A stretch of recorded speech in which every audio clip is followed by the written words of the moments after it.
प्रेमचंद जी की एक अनूठी कहानी गीला। मुंशी प्रेमचंद जी के लेखन में गहराई और संवेदनशीलता है जो हमें समय के साथ भी गहरी सीख देती है। गीला एक ऐसी कहानी है जो हमें रिश्तों, सामाजिक मुद्दों और मानवीय भावनाओं के संग्रह पर गंभीर विचार करने पे बुलाती है। यह कहानी एक समस्या पर ध्यान केंद्रित करती है जहाँ एक पत्नी अपने पति के बिना कामयाबी की प्राप्ति की वजह से अपना गीला रखती है। क्या यह गीला उनके रिश्ते को बदल देगा या फिर इस गीले के पीछे छिपी असली बात क्या है? यह समझने के लिए हम आज कहानी के माध्यम से उतार चढ़ाव के साथ चलेंगे। इस खास और गहराई से भरी कहानी को सुनने के लिए बने रहिए कहानियों की महफिल में। धन्यवाद। जीवन का बड़ा भाग इसी घर में गुजर गया, पर कभी आराम न नसीब हुआ। मेरे पति संसार की दृष्टि में बड़े सज्जन, बड़े शिष्ट, बड़े उदार, बड़े सौम्य होंगे, लेकिन जिस पर गुजरती है वही जानता है। संसार को उन लोगों की प्रशंसा करने में आनंद आता है जो अपने घर को भाड़ में झोंक रहे हो, गैरों के पीछे अपना सर्वनाश किए डालते हो। जो प्राणी घर वालों के लिए मरता है उसकी प्रशंसा संसार वाले नहीं करते। वहाँ तो उनकी दृष्टि में स्वार्थी, कृपण, संकीर्ण हृदय है, आचार भ्रष्ट है। इसी तरह जो लोग बाहर वालों के लिए मरते हैं उनकी प्रशंसा घर वाले क्यों करने लगे? अब इन्हीं को देखो, सारे दिन मुझे जलाया करते हैं। मैं पर्दा तो नहीं करती, लेकिन सौदे सुलभ के लिए बाजार जाना बुरा मालूम होता है। और इनका यह हाल है कि चीज़ मंगवाओ तो ऐसी दुकान से लाएंगे जहाँ कोई ग्राहक भूल कर भी न जाता हो। ऐसी दुकान पर न तो चीज़ अच्छी मिलती है, न तौल ठीक होती है, न दाम भी उचित होते हैं। यहाँ दोष ना होते तो वह दुकान बदनाम ही क्यों होती? पर इन्हें ऐसी ही गई बीती दुकानों की चीज़ें लाने का मरज है। बार बार कह दिया साहब की चलती हुई दुकान से सौदे लाया करो, वहाँ माल अधिक खपता है, इसलिए ताज़ा माल आता रहता है। पर इनकी तो पूंजिया से बनती है और वे इन्हें उल्टे छुरे से मुड़ते हैं। गेहूँ लाएंगे तो सारे बाजार से खराब भुना हुआ चावल, ऐसा मोटा कि बैल भी न पूछे।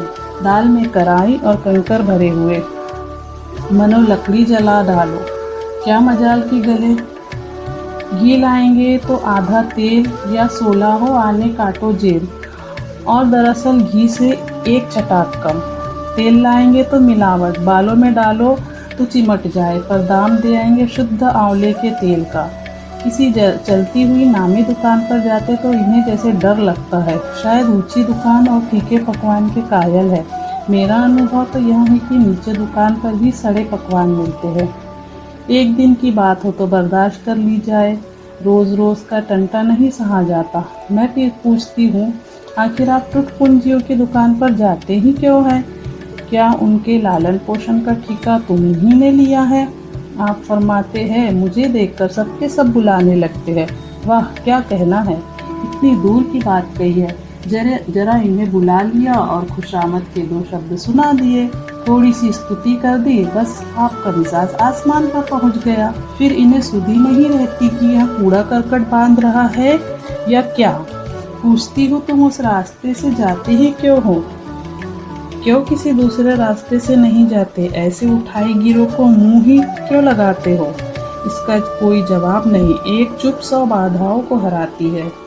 एक बार एक गहना बनवाने को दिया। मैं तो महाशय को जानती थी, इनसे कुछ पूछना व्यर्थ समझा। अपने पहचान की एक सुनार को बुला रही थी, संयोग से आप भी विराजमान थे। बोले, यह संप्रदाय विश्वास के योग्य नहीं, धोखा खाऊंगी। मैं एक सुनार को जानता हूँ, मेरे साथ का पड़ा हुआ है, बरसों साथ साथ खेले हैं, वह मेरे साथ चालबाजी नहीं कर सकता। मैंने भी सोचा, जब इनका मित्र है और वह भी बचपन का, तो कहाँ तक दोस्ती का हक न निभाएगा। सोने का एक आभूषण और 100 रुपये इनके हवाले किए। इस भले मानस ने वहाँ आभूषण और रुपये न जाने किस बेईमान को दे दिए कि बरसों के झंझट के बाद जब चीज़ बनकर आई तो 8 आने तांबा और इतनी भद्दी कि देखकर घिन लगती थी। बरसों की अभिलाषा धूल में मिल गई, रो पीट कर बैठ रही। ऐसे ऐसे वफादार तो इनके मित्र हैं, जिन्हें मित्र की गर्दन पर छुरी फेरने पर भी संकोच नहीं। इनकी दोस्ती भी उन्हीं लोगों से है जो जमाने भर के जट्टू, गिरहकट लंगोटी के भाग खेलने वाले फाके मस्त है, जिनका उद्यम ही एक जैसे आँख के अंधों से दोस्ती गांठना है। नित्य ही एक न एक महाशय उधार मांगने के लिए सिर पर सवार रहते हैं और बिना लिए गला नहीं छोड़ते, मगर ऐसा कभी न हुआ कि किसी ने रुपये चुकाए हो। आदमी एक बार खोकर सीखता है, 2 बार खोकर सीखता है, किंतु यहाँ भले मानस 1000 बार खोकर भी नहीं सीखते। जब कहती हूँ रुपए तो दे आए, अब मांग क्यों नहीं लाते? क्या मर गए तुम्हारे वहाँ दोस्त? तो बस बगले झाँक कर रह जाते हैं। आपसे मित्रों को सूखा जवाब नहीं दिया जाता। खैर, सूखा जवाब न दो। मैं भी नहीं कहती कि दोस्तों से बेमुरौवती करो, मगर चिकनी चुपड़ी बातें तो बना सकते हो, बहाने तो कर सकते हो। किसी मित्र ने रुपए मांगे और आपके सिर पर बोझ पड़ा, बेचारे कैसे इनकार करे? आखिर लोग जान जाएंगे कि नहीं कि यह महाशय भी हुक्कल ही है। इनकी हवीस यह है कि दुनिया इन्हें संपन्न समझती रहे, चाहे मेरे गहने ही क्यों न गिरा रखने पड़े। सच कहती हूँ, कभी कभी तो एक एक पैसे की तंगी हो जाती है और इन भले आदमी को रुपए जैसे घर में काटते हैं।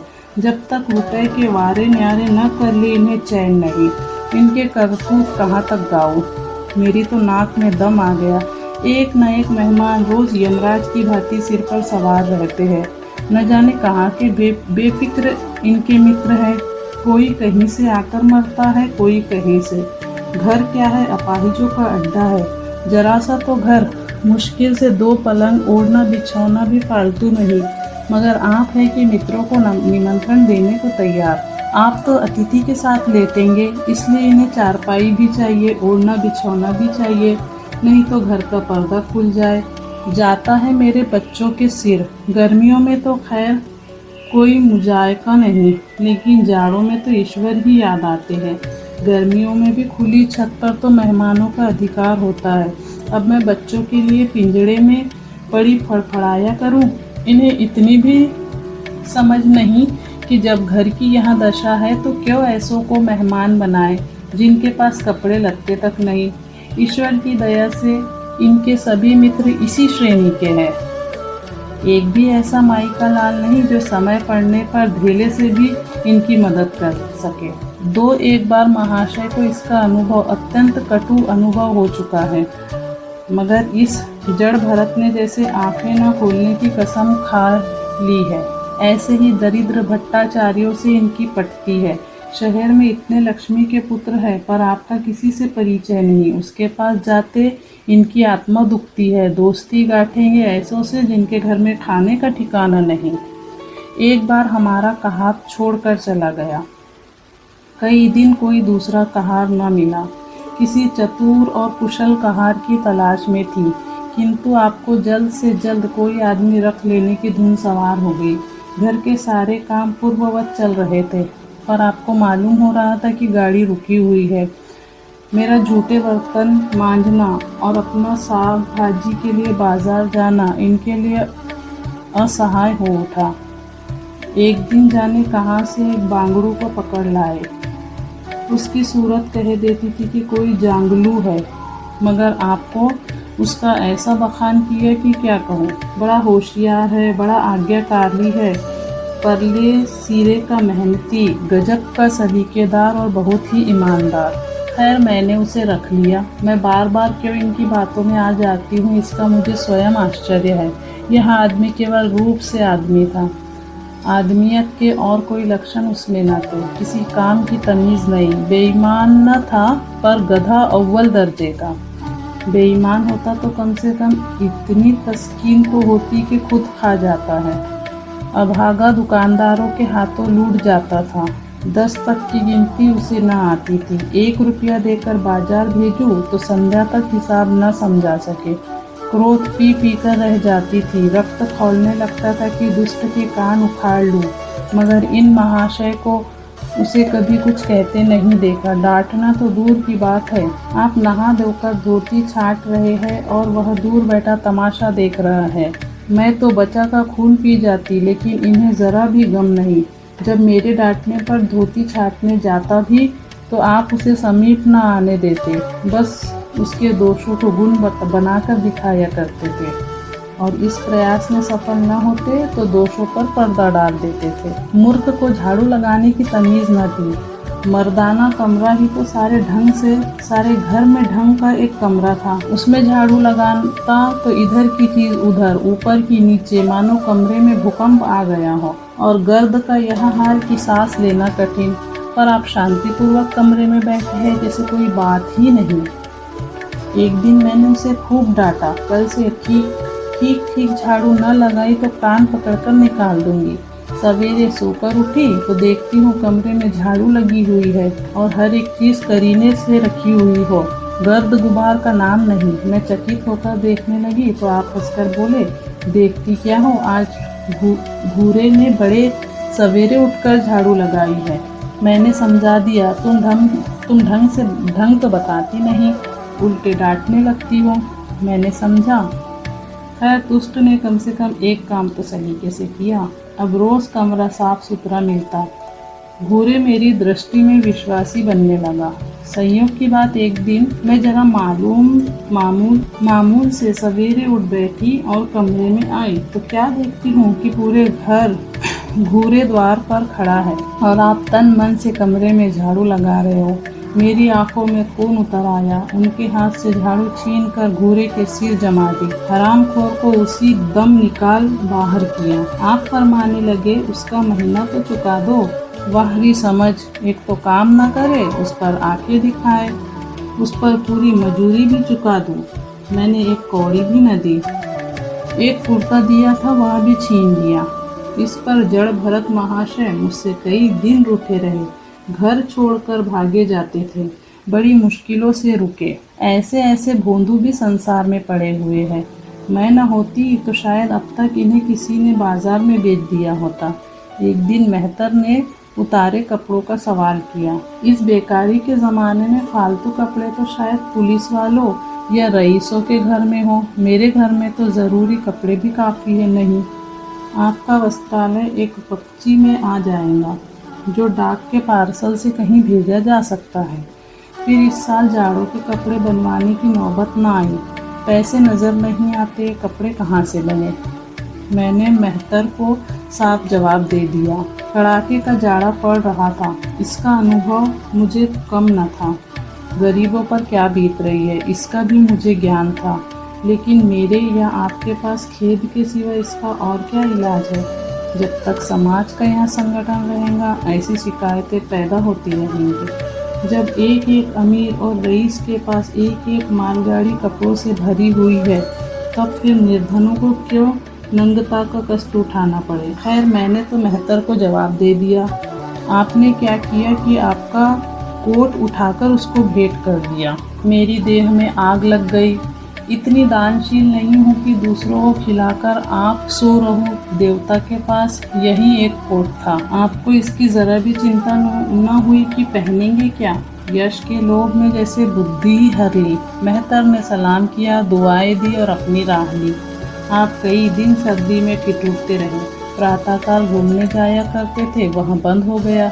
ईश्वर ने उन्हें हृदय भी एक विचित्र प्रकार का दिया है। फटे पुराने कपड़े पहनते आपको जरा भी संकोच नहीं होगा। मैं तो मारे लाज के गड़ जाती हूँ, पर आपको जरा फिक्र नहीं। कोई हंसता है तो हंसे आपकी बला से। अंत में जब मुझसे न देखा गया तो एक कोट बनवाने दिया। जी तो जलता था कि खूब सर्दी खाने दूँ, पर डरी कि कहीं बीमार पड़ जाए तो और बुरा हो। आखिर काम तो उन्हीं को करना है। महाशय अपने दिल में समझते होंगे मैं कितना विनीत, कितना परोपकारी हूँ।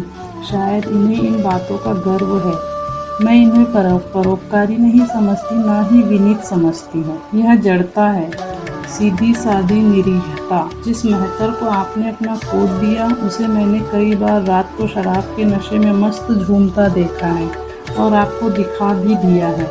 फिर दूसरों की विवेकहीनता की पुरौती हम क्यों करें। अगर आप विनीत और परोपकारी होते तो घर वालों के प्रति भी तो आपके मन में कुछ उदारता होती। यह सारी उदारता बाहर वालों ही के लिए सुरक्षित है, घर वालों को उसका अल्पांश भी न मिलना चाहिए। मेरी इतनी अवस्था बीत गई, पर इस भले आदमी ने कभी अपने हाथों से मुझे एक उपहार भी न दिया। बेशक मैं जो चीज़ बाजार से मंगवाऊं उसे लाने में इन्हें जरा भी आपत्ति नहीं, बिल्कुल उज्र नहीं, मगर रुपये मैं दे दूं यह शर्त है। इन्हें खुद कभी यह उमंग नहीं होती। यह मैं मानती हूँ कि बेचारे अपने लिए भी कुछ नहीं लाते, मैं जो कुछ मंगवा दूँ उसी पर संतुष्ट हो जाते हैं। मगर आखिर आदमी कभी कभी शौक की चीज़ें चाहता ही है। अन्य पुरुषों को देखती हूँ स्त्री के लिए तरह तरह के गहने, भांति भांति के कपड़े, शौक श्रृंगार की वस्तुएं लाते रहते। यहाँ इस व्यवहार का निषेध है। बच्चों के लिए भी मिठाइयाँ, खिलौने, बाजे शायद जीवन में एक बार भी न लाए हों। शपथ भी खाली है। इसलिए मैं तो इन्हें कृपण कहूँगी, अरसीक कहूँगी, हृदय शून्य कहूँगी, उदार नहीं कह सकती। दूसरों के साथ इनका जो सेवा भाव है उसका कारण है इनका यश, लोभ और व्यवहारिक अज्ञानता। आपके विनय का यह हाल है कि जिस दफ्तर में आप नौकर हैं उसके किसी अधिकारी से आपका मेलजोल नहीं। अफसरों को सलाम करना तो आपकी नीति के विरुद्ध है। नज़र या डाली तो दूर की बात है, और तो और कभी किसी अफसर के घर नहीं जाते। इसका खामियाजाना आप न उठाए तो कौन उठाए। औरों को रियायती छुट्टियां मिलती है, आपका वेतन कटता है। औरों की तरक्कियां होती है, आपको कोई पूछता भी नहीं। हाजिरी में 5 मिनट की भी देर हो जाए तो जवाब पूछा जाता है। बेचारे जी तोड़ कर काम करते हैं, कोई बड़ा कठिन काम आ जाता है तो इन्हीं के सर मड़ा जाता है। इन्हें जरा भी आपत्ति नहीं। दफ्तर में इन्हें घिस्सू पिस्सू आदि उपाधियां मिली हुई है, मगर पड़ाव कितना ही बड़ा मारे इसके भाग्य में वही सूखी घास लिखी है। यह विनय नहीं है, स्वाधीन मनोवृत्ति भी नहीं है। मैं तो इसे समय चातुरी का अभाव कहती हूँ, व्यवहारिक ज्ञान की क्षति कहती हूँ। आखिर कोई अफसर आपसे क्यों प्रसन्न हो? इसलिए कि आप बड़े मेहनती हैं, दुनिया का काम मुरव्वत और रवादारी से चलता है। अगर हम किसी से खींचे रहे तो कोई कारण नहीं है कि वह भी हमसे न खींचा रहे। फिर जब मन में शोभ होता है तो वह दफ्तरी व्यवहारों में भी प्रकट हो ही जाता है। तो मातहत अफसर को प्रसन्न रखने की चेष्टा करता है, जिसकी जात से अफसर का कोई व्यक्तिगत उपकार होता है, जिस पर वह विश्वास कर सकता है, उसका लिहाज वह स्वभावतः करता है। ऐसे सरागियों से क्यों किसी को सहानुभूति होने लगी? अफसर भी तो मनुष्य है, उसके हृदय में जो सम्मान और विशिष्टता की कामना है वह कहाँ पूरी हो? जब अधीनस्थ कर्मचारी ही उससे फिरंट रहे तो क्या उसके अफसर उसे सलाम करने आएंगे? आपने जहाँ नौकरी की वहाँ से निकाल गए, कभी किसी दफ्तर में 2-3 साल से ज़्यादा ना टिके, या तो अफसर से लड़ गए या कार्याधिक्य के कारण छोड़ बैठे। आपको कुटुंब सेवा का दावा है, आपके कई भाई भतीजे होते हैं, वह कभी इनकी बात भी नहीं पूछते। आप बराबर उनका मुंह ताकते रहते हो। इनके एक भाई साहब आजकल तहसीलदार है, घर की मिल्कियत उन्हीं की निगरानी में है, वह ठाठ से रहते हैं। मोटर रख ली है, कई नौकर चाकर हैं, मगर यहाँ भूले से भी पत्र नहीं लिखते। एक बार हमें रुपए की बड़ी तंगी हुई। मैंने कहा अपने भ्राता जी से क्यों नहीं मांग लेते? कहने लगे उन्हें क्यों चिंता में डालूं, उन्हें भी तो अपना खर्च है, कौन सी ऐसी बचत हो जाती होंगी। जब मैंने बहुत मजबूर किया तो आपने पत्र लिखा। मालूम नहीं पत्र में क्या लिखा, पत्र लिखा या मुझे चकमा दे दिया। रुपए ना आने थे, ना आए। कई दिनों के बाद मैंने पूछा, कुछ जवाब आया श्रीमान के भाई साहब के दरबार से?